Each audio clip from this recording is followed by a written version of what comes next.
PNP. Ito po mga kababayan, matapos po ang pangyayari kagabi na pagpasa ng article of impeachment, pagbalik, remand sa House of Representatives mga kababayan, sa wakas, nagsalita na po ang panel of prosecutors.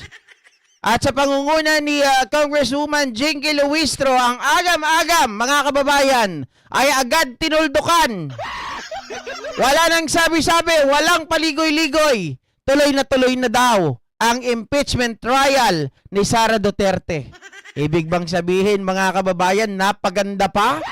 Kasi yung una, ayaw po na mag-take ng oath ng mga tawag dito ng mga senador natin. Pero sila ay napilitan dahil sa kanilang motion na ibalik mga kababayan ang article of impeachment sa mga kongresista natin.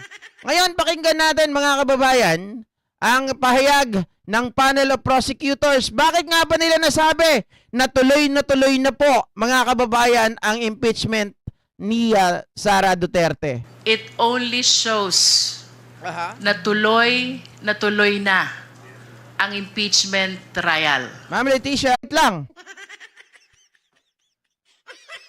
Teka ha, ayan. Good afternoon. Maraming salamat po for waiting. Pasensya na talaga po, kami dyan. I know that all of you waited for this moment when the prosecution panel will finally... Guys, pahingi naman ng like dyan, oh. Tayo nagbabawi pa lang sa shadow ban, ha? Kailangan ko ng inyong like. Palambing naman dyan, mga kababayan, mga ka-GPnatics, kung ayaw nyong maging kamukha ko.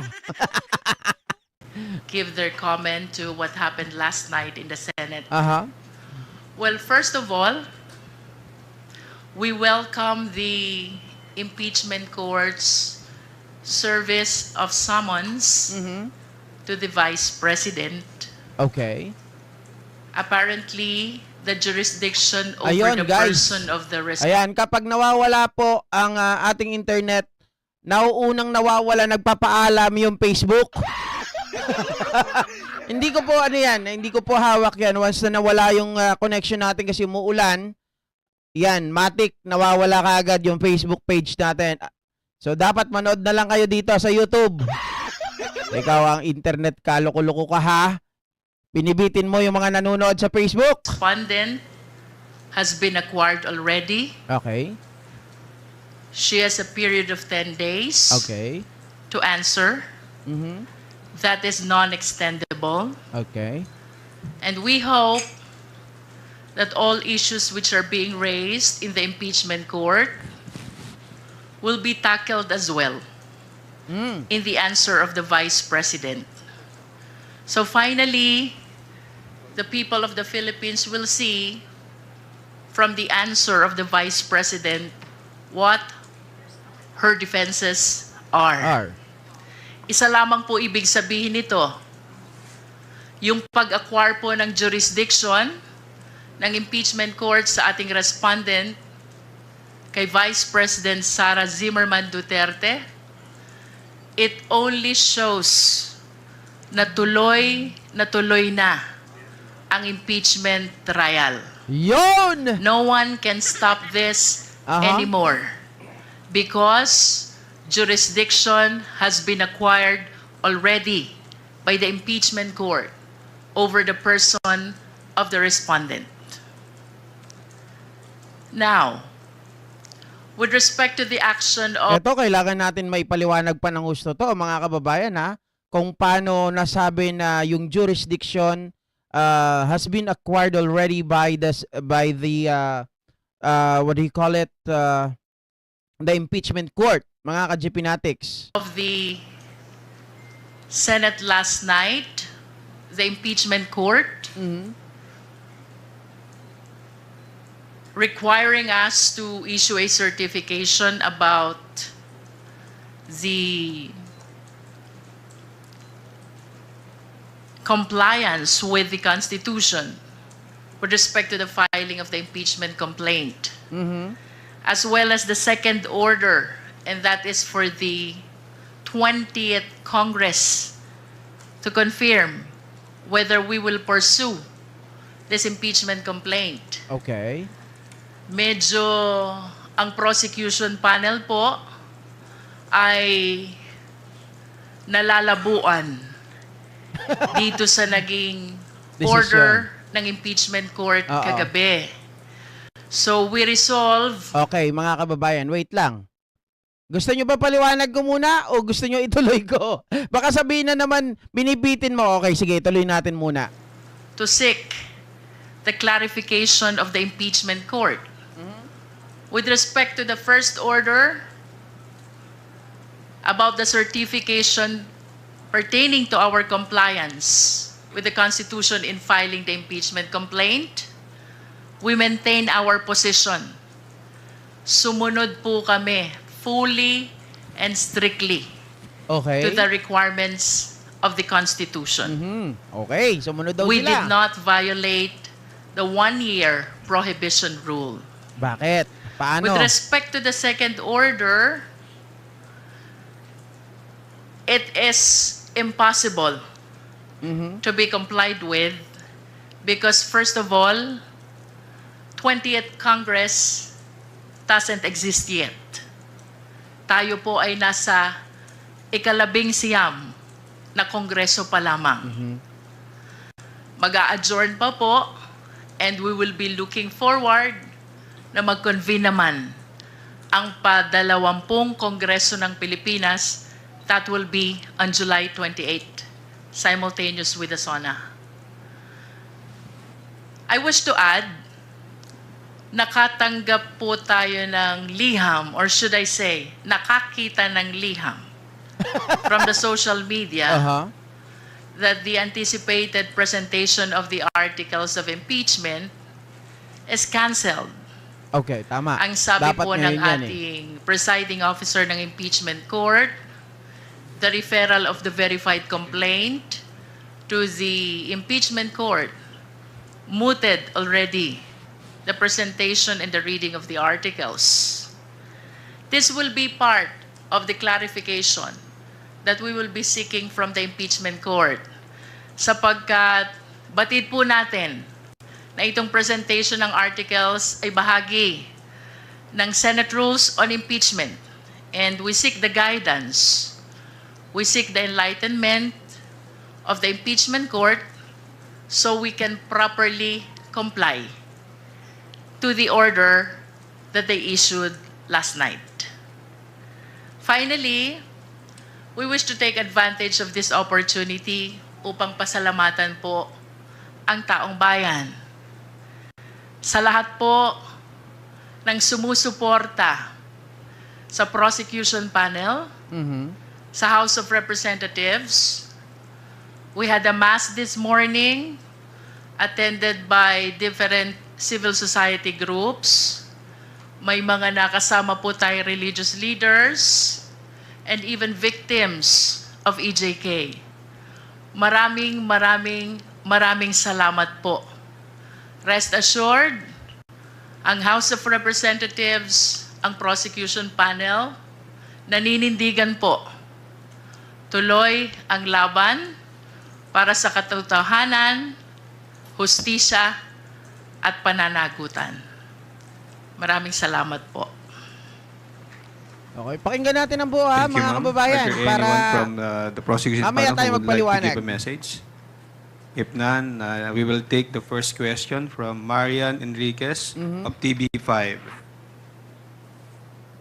Good afternoon po.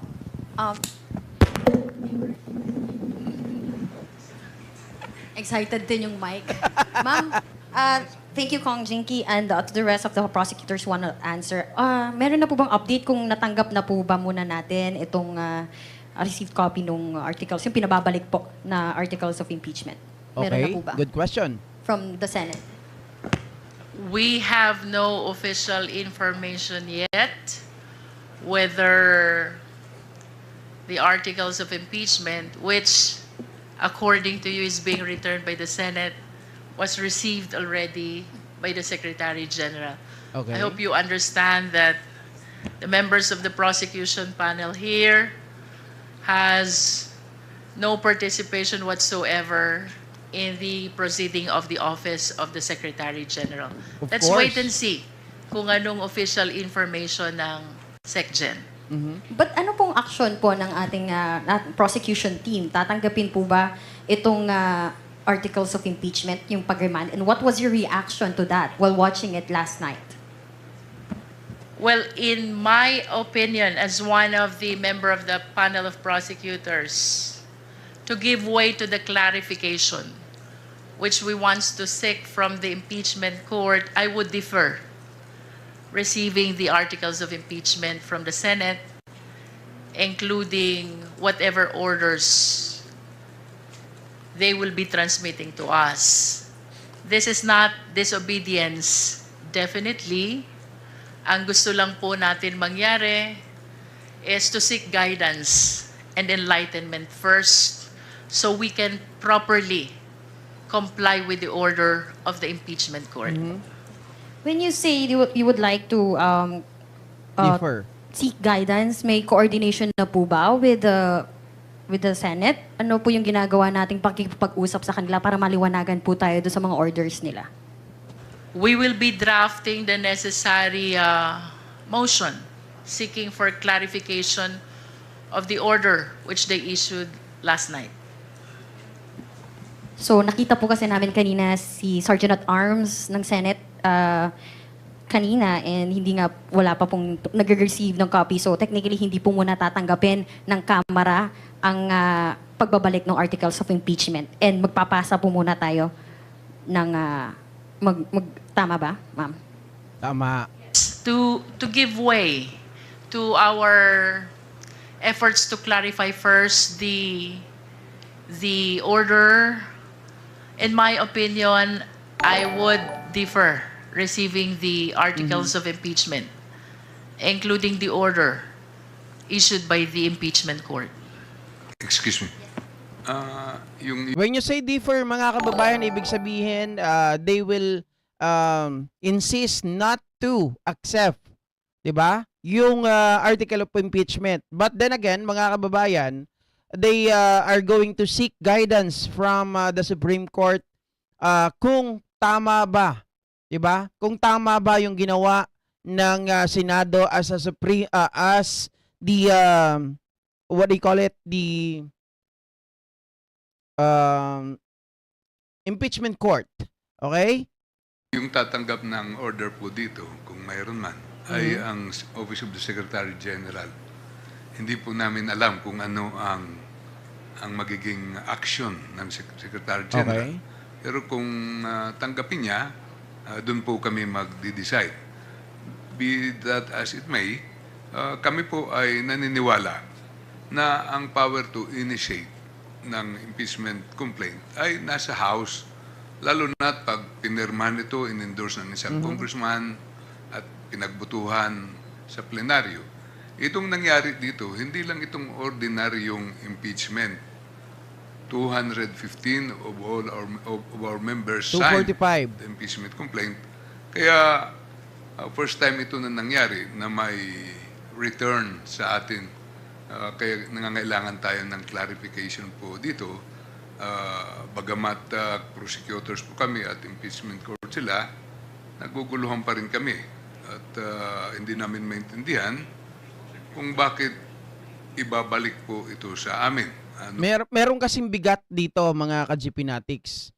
Babalikan ko mamaya yung iba dyan, pero dito muna tayo. Pag sinabing impeachment court sila, korte ito, kanan. Okay? Ito yung Senado. Prosecutors ito. So, ibig sabihin, mga kababayan, mga ka-GP Natics, mas mataas ang impeachment court kumpara dito sa panel of prosecutors. It just so happen, mga kababayan, walang precedence, walang nakasulat sa ating konstitusyon na ang impeachment court ay pwedeng mag-utos para ibalik po ang tinatawag nating article of impeachment doon sa Congress para i-certify, mga kababayan, na wala po silang nilabag dito sa konstitusyon nung sila po ay nag-file or nag-translate ng article of impeachment papunta ng Senado. Ngayon, ang kailangan, para naman syempre guidance by the rules of the Supreme Court, yun ang gagawin ng panel of prosecutors. Somehow, mga kababayan, hindi po nila gagalawin muna yung ibinabalik if ever there would be. Alam naman natin meron yan, pero the Secretary General would be the one who are going to accept the article of impeachment, 'di ba? Yung mga panel of prosecutor wala pa yan. Pero magtatanong muna sila sa Supreme Court, Mr. Supreme Court, tama ba yung desisyon ng impeachment court na kami ay pasagutin? 'Di ba? Kasi yun ang sabi kailangan i-certify nila, panumpaan nila. Sabi ko nga kagabi, redundant na 'yan kasi nung ito ay inilakad o ito ay trinanslate na o trinansmit diyan sa Senado. Kaya nga gumalaw 'yan dahil meron na tayong nakalap na 215 initially signed by those congressmen and congresswomen to support the article of impeachment. Then, and apparently, nagkaroon ito, nadagdagan pa ito, naging 245. So, technically, mga kababayan, no need to certify. Because those signed by the members of the House of Representatives already, mga kababayan, yan na yung nagpapatunay na sinicertify nila yung kanilang na gusto nila na ituloy yung at wala silang ginawang mali, 'di ba? Po ang gagawin namin. Yun po ang isang bagay na kailangan namin Ande, sorry. Sabi ni Bobby Myla, very good kung ibalik sa Kongreso ang article of impeachment kaysa sa Senado na inutil nandoon pa ang kampo ng mga demonyo dito sa Congress durugin si Sara. Okay. Mali po kayo doon. Okay, hindi ko po kayo tinatawanan meron lang talagang lapping sound yung ginagawa ko rito para hindi tayo masyadong makopyright. Ngayon, gustuin po natin na ang mangyari ay dito sa Kongreso talakayin yung impeachment ni Sara, pero hindi po pwede. Kasi ang magpapile lang, ang gawain lang ng Kongreso to impeach Sara Duterte, tapos ito po ay pag nakuha yung 2/3, ipapasa po yan sa Senado. At Senado na po, pag nag-convince sila, nag-translate na into impeachment court, nasa kanila na po ang bola. Hindi po pwedeng mag-trial ang Kongreso kay Sara Duterte. Okay? Maliwanag po, Sir Bobby Myla. Gustuin man natin na sa Kongreso ito i-trial, pero wala po yan. Hindi nakasulat yan sa konstitusyon. Sorry. Second to my last question na lang po. Some legal experts po are saying na instead of following the Constitution, itong mga senators po natin, they're creating legal issues po. And will you challenge this po ba? Itong ginawa po ng Senado sa Supreme Court, itong pag-remand, is this abuse of discretion na po ba?